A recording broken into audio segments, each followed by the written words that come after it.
Hello दोस्तों, मैं आपका साथी आपके लिए राजस्थान सफाई कर्मचारी भर्ती हेतु है वो एक बहुत ही महत्वपूर्ण सूचना लेकर आ चुका हूं।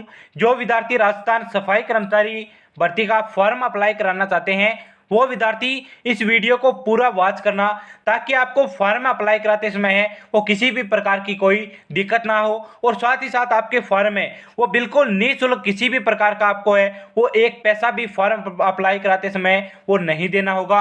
आप इस वीडियो को बस पूरा वॉच करना। मैं आपको इस वीडियो में कुछ एक कंडीशन बताने वाला हूं जिसके जरिए आपकी ये राजस्थान सफाई कर्मचारी वैकेंसी की लगभग 70 से 80% आपकी नौकरी पक्की हो जाएगी। आपकी नौकरी लगने के चांस है वो 80% बढ़ जाएंगे, क्योंकि मैं आपको कुछ एक इसमें कंडीशन बताने वाला हूं। उस कंडीशन को आप अप्लाई करा करें, फॉर्म अप्लाई कराते हैं तो आपकी ये वैकेंसी में नौकरी है वो आपको गारंटी के साथ यहाँ पर मिल सकती है। और यह हमारी ये वैकेंसी है वो लगभग 13,184 पदों पर वैकेंसी निकाली गई है। तो सबसे पहले इस वैकेंसी का आपको ऑफिशियली नोटिफिकेशन है वो 9 जून 2023 को मिल चुका है। और इसके नोटिफिकेशन आते ही मैंने आपको है वो इन्फॉर्मेशन इस यूट्यूब चैनल के माध्यम से दे दी है। तो चैनल को आपने अभी तक सब्सक्राइब नहीं किया तो जल्दी से जल्दी चैनल को सब्सक्राइब कर ले, ताकि आप तक ऐसी ऑफिशियली इन्फॉर्मेशन पहुंच सके।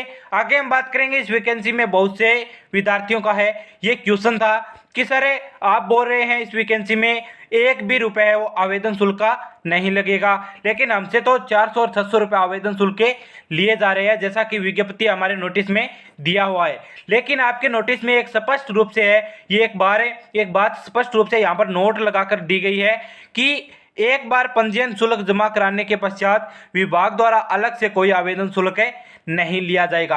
अगर आपने है वो एक बार इस पंजीयन में करवा लिया है, हमारे जो मुख्यमंत्री जी के द्वारा है एक स्कीम चलाई गई थी कि अब राजस्थान के बेरोजगार युवाओं को है वैकेंसी हेतु आवेदन शुल्क है वो बार बार जमा नहीं करवाना होगा। अगर आपने वन टाइम रजिस्ट्रेशन करवाया है तो आपके ये 400 और 600 रुपये है वो बिल्कुल नहीं लिए जाएंगे। जैसा कि ओबीसी सामान्य कैटेगरी से है यहाँ पर 600 रुपये लिया जा रहे हैं, और जो विद्यार्थी एसटी एससी कैटेगरी के अंतर्गत आते हैं उनके लिए 400 रुपये आपके आवेदन शुल्क है वो इस वैकेंसी में लिए जा रहे हैं। और आपने पहले से ही वन टाइम रजिस्ट्रेशन है स्कीम के अंतर्गत है वो पंजीकरण करवा लिया है तो आपको ये एक भी पैसा है वो देने की कोई भी आवश्यकता नहीं है। आगे हम बात करेंगे इस वैकेंसी में आपके जो मैंने बताया है कि आपकी इस वैकेंसी में 70 से 80% आपको नौकरी लगने के चांस है वो किस प्रकार से है। तो आपकी जहाँ पर जिस क्षेत्र में, जैसे जयपुर में सबसे ज़्यादा यहाँ पर पोस्ट रखी गई है, तो आप जयपुर सेक्टर को सबसे ज़्यादा सबसे पहले है वो वरीयता दे। अपने फॉर्म अप्लाई कराते समय वो आपसे पूछा जाएगा कि कौन कौन से यहाँ पर गाँव या जिले है वो आप कौन से क्षेत्र में यहाँ पर नौकरी है वो लेना चाहते हैं, तो आप वहीं पर ये नौकरी का स्थान है वो चूज करिए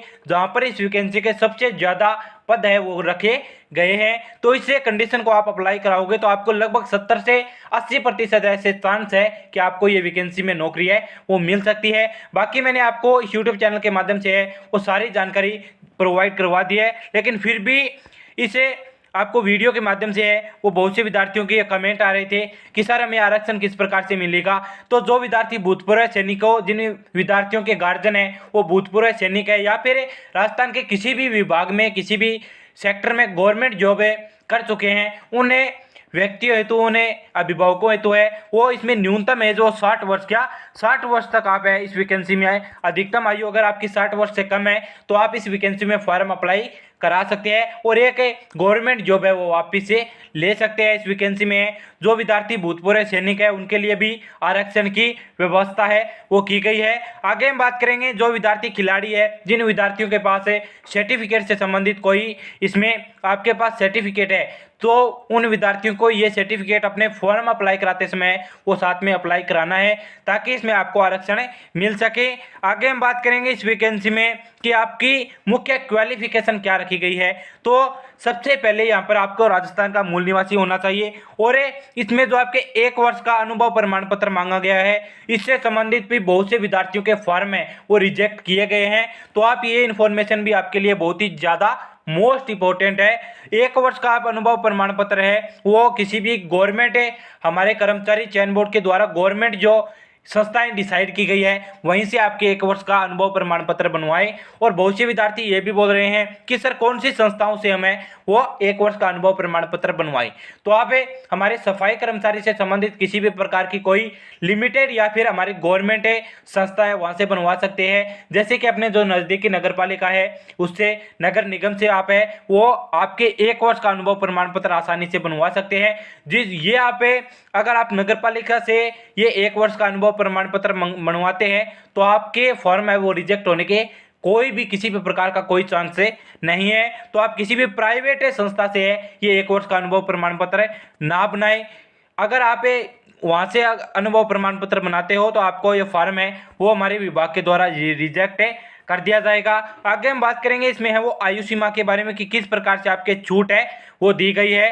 तो जो विद्यार्थी इसमें अनुसूचित जाति, अनुसूचित जनजाति, पिछड़ा वर्ग, अति पिछड़ा वर्ग के अंतर्गत आते हैं उनके लिए यहाँ पर 5 वर्ष की अतिरिक्त छूट है वो आयु सीमा में दी गई है। और न्यूनतम आयु आपके 18 वर्ष से अधिकतम आयु 40 वर्ष रखी गई है। और जो विद्यार्थी, जो महिलाएं सामान्य वर्ग के अंतर्गत आती है और राजस्थान की मूल निवासी है उनके लिए यहाँ पर 5 वर्ष की आयु सीमा में छूट दी गई है। और जो विद्यार्थी आपके ST SC कैटेगरी के अंतर्गत आते हैं उनके लिए यहाँ पर 10 वर्ष की छूट है वो हमारे विभाग के द्वारा दी गई है। और जो महिलाएं विधवा है, वंचित है, उनके लिए यह आयु सीमा में है वो फुल्ली छूट दी गई है। किसी भी प्रकार की कोई लिमिट है वो यहाँ पर नहीं दी गई। आगे हम बात करेंगे इसमें जो चयन प्रक्रिया है वो आपकी किसी भी प्रकार की कोई यहाँ पर लिखित परीक्षा है वो नहीं होने वाली। ओनली आपको इंटरव्यू के आधार पर इस वैकेंसी में फाइनली सिलेक्शन है वो दिया जाएगा। यहाँ पर देख सकते हैं आप, साक्षात्कार के दौरान अभ्यर्थियों की योग्यता, अनुभव का परीक्षण है। प्रायोगिक परीक्षा के दौरान मौके पर सफाई संबंधित कार्य या फिर रोड स्वीपिंग, नालों की सफाई आदि कार्य करवाकर यहाँ पर किया जाएगा। तो आपके इसमें जो इंटरव्यू होगा उसके आधार पर आपको ये फाइनली इस वैकेंसी में चयन है वो दिया जाएगा। अगर आपने अभी तक इस वैकेंसी में फॉर्म अप्लाई नहीं करवाया तो आप जल्दी से जल्दी विभाग की जो ऑफिशियली वेबसाइट पर जाकर आप अपना आवेदन है वो करा सकते हैं। और आपको ये वीडियो है ये जानकारी कैसी लगी प्लीज़ कमेंट बॉक्स में ज़रूर बताएं। और वीडियो को ज़्यादा से ज़्यादा लाइक और शेयर करें ताकि हर एक विद्यार्थी तक ये सारे डाउट्स है वो पहुंच सके और हर एक विद्यार्थी है वो अपना फॉर्म है वो सफलतापूर्वक है यहाँ पर अप्लाई करवा सके।